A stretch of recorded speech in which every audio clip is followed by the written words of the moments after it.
Welcome to Old Testament in a Year. Day 115. Judges 15. Later on, during the wheat harvest, Samson took a young goat as a present to his wife. He said, "I'm going into my wife's room to sleep with her." But her father wouldn't let him in. "I truly thought you must hate her," her father explained. "So I gave her in marriage to your best man. But look, her younger sister is even more beautiful than she is. Marry her instead." Samson said, "This time I cannot be blamed for everything I am going to do to you Philistines." Then he went out and caught 300 foxes. He tied their tails together in pairs, and he fastened a torch to each pair of tails. Then he lit the torches and let the foxes run through the grain fields of the Philistines. He burned all their grain to the ground, including the sheaves and the uncut grain. He also destroyed their vineyards and olive groves. "Who did this?" the Philistines demanded. "Samson," was the reply, "because his father-in-law from Timnah gave Samson's wife to be married to his best man." So the Philistines went and got the woman and her father and burned them to death. "Because you did this," Samson vowed, "I won't rest until I take my revenge on you." So he attacked the Philistines with great fury and killed many of them. Then he went to live in a cave in the rock of Etam. The Philistines retaliated by setting up camp in Judah and spreading out near the town of Lehi. The men of Judah asked the Philistines, "Why are you attacking us?" The Philistines replied, "We've come to capture Samson. We've come to pay him back for what he did to us." So 3,000 men of Judah went down to get Samson at the cave in the rock of Etam. They said to Samson, "Don't you realize the Philistines rule over us? What are you doing to us?" But Samson replied, "I only did to them what they did to me."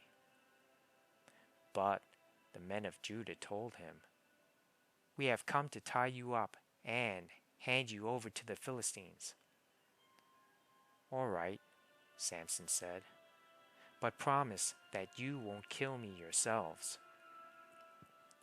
"We will only tie you up and hand you over to the Philistines," they replied. "We won't kill you." So they tied him up with 2 new ropes and brought him up from the rock. As Samson arrived at Lehi, the Philistines came shouting in triumph. But the Spirit of the Lord came powerfully upon Samson, and he snapped the ropes on his arms as if they were burnt strands of flax, and they fell from his wrist. Then he found the jawbone of a recently killed donkey. He picked it up and killed 1,000 Philistines with it. Then Samson said, "With the jawbone of a donkey, I've piled them in heaps. With the jawbone of a donkey, I've killed 1,000 men." When he finished his boasting, he threw away the jawbone, and the place was named Jawbone Hill. Samson was now very thirsty, and he cried out to the Lord, "You have accomplished this great victory by the strength of your servant. Must I now die of thirst and fall into the hands of these pagans?" So God caused water to gush out of a hollow in the ground at Lehi. And Samson was revived as he drank. Then he named that place the spring of the one who cried out, and it is still in Lehi to this day.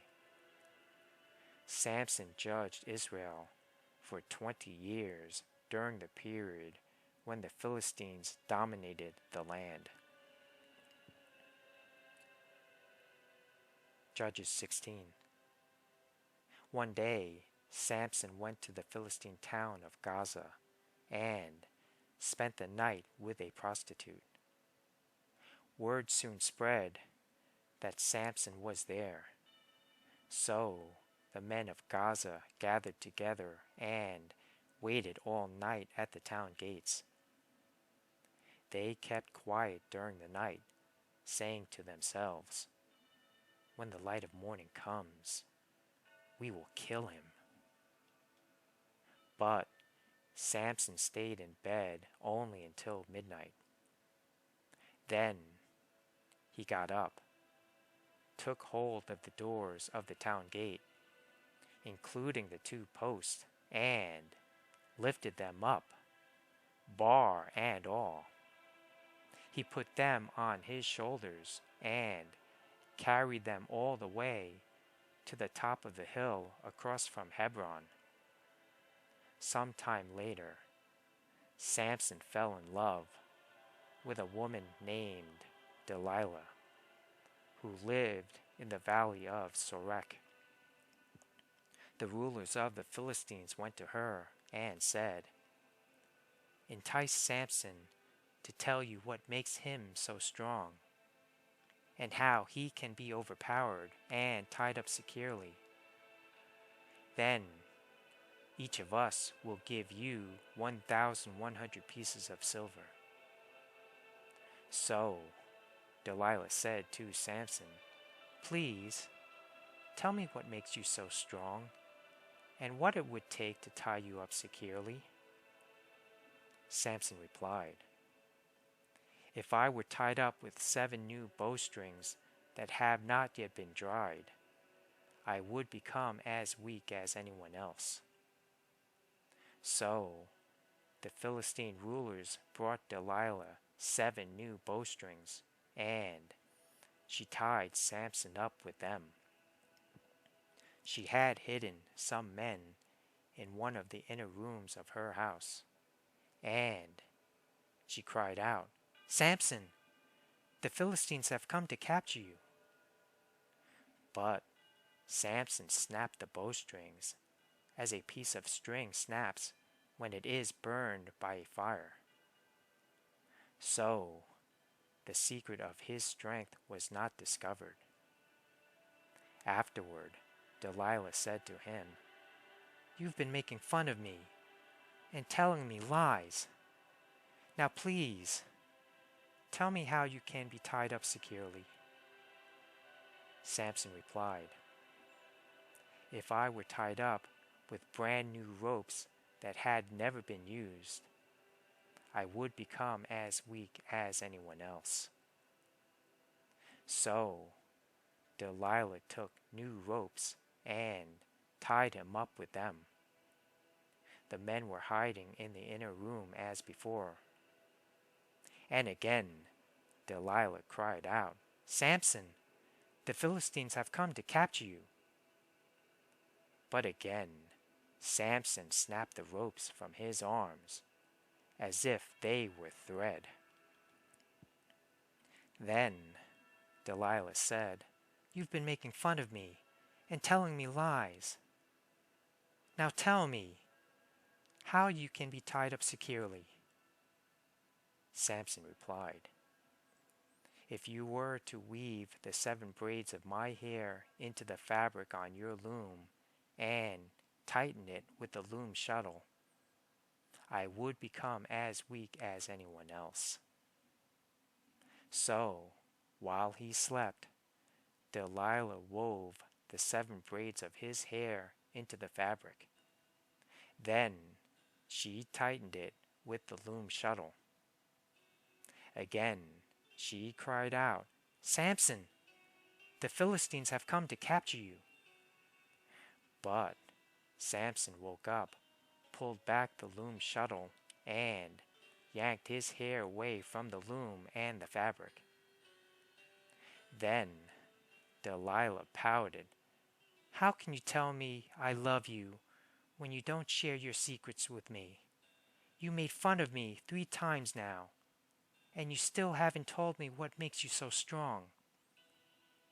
She tormented him with her nagging day after day until he was sick to death of it. Finally, Samson shared his secret with her. "My hair has never been cut," he confessed, "for I was dedicated to God as a Nazarite from birth. If my head were shaved, my strength would leave me, and I would become as weak as anyone else." Delilah realized he had finally told her the truth. So she sent for the Philistine rulers. "Come back one more time," she said, "for he has finally told me his secret." So the Philistine rulers returned with the money in their hands. Delilah lulled Samson to sleep with his head in her lap, and then she called in a man to shave off the 7 locks of his hair. In this way she began to bring him down, and his strength left him. Then she cried out, "Samson, the Philistines have come to capture you." When he woke up, he thought, "I will do as before and shake myself free." But he didn't realize the Lord had left him. So the Philistines captured him and gouged out his eyes. They took him to Gaza, where he was bound with bronze chains and forced to grind grain in the prison. But before long, his hair began to grow back. The Philistine rulers held a great festival, offering sacrifices and praising their god Dagon. They said, "Our God has given us victory over our enemy Samson." When the people saw him, they praised their God, saying, "Our God has delivered our enemy to us. The one who killed so many of us is now in our power." Half drunk by now, the people demanded, "Bring out Samson so he can amuse us." So he was brought from the prison to amuse them, and they had him stand between the pillars supporting the roof. Samson said to the young servant who was leading him by the hand, "Place my hands against the pillars that hold up the temple. I want to rest against them." Now the temple was completely filled with people.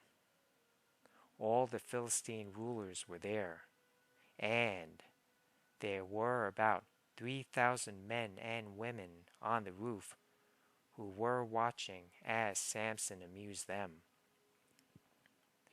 Then Samson prayed to the Lord, "Sovereign Lord, remember me again. Oh God, please strengthen me just one more time. With one blow, let me pay back the Philistines for the loss of my 2 eyes." Then Samson put his hands on the 2 center pillars that held up the temple.